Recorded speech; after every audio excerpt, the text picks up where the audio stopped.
Meu pai nasceu no Irani, a minha mãe no Desterro.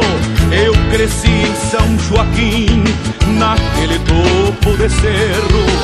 Ando cantando com as gralhas, lá no rincão dos pinheiros, puxando mula de carga, repontando boi franqueiro.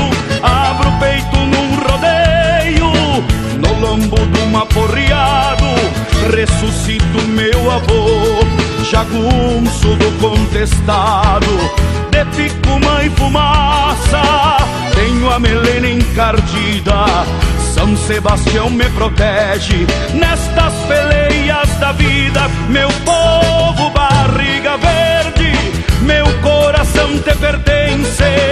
Eu tenho orgulho de ser catarinense. Vou da serra ao litoral, sempre de chapéu tapeado.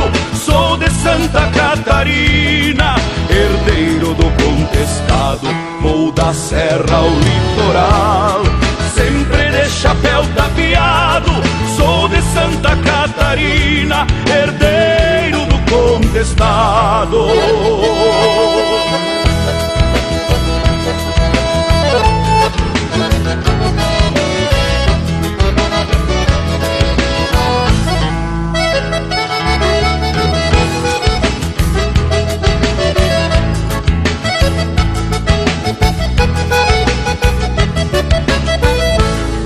É branco, verde e vermelho o pavilhão desta terra, de gente que vive em paz por ter sofrido na guerra.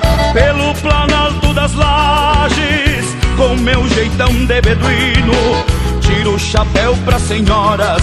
Sou de fora, mas sou fino. Tomo mate numa guampa, conforme usança de lá. Minha madrinha é Maria Rosa, santa de Caraguatá.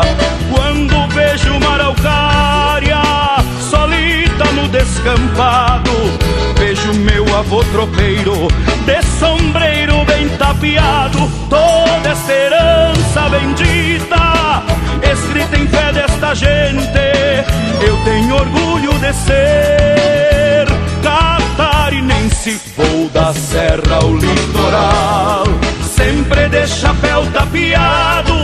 Sou de Santa Catarina, herdeiro do contestado. Vou da serra ao litoral, sempre de chapéu tapeado. Sou de Santa Catarina, herdeiro do contestado.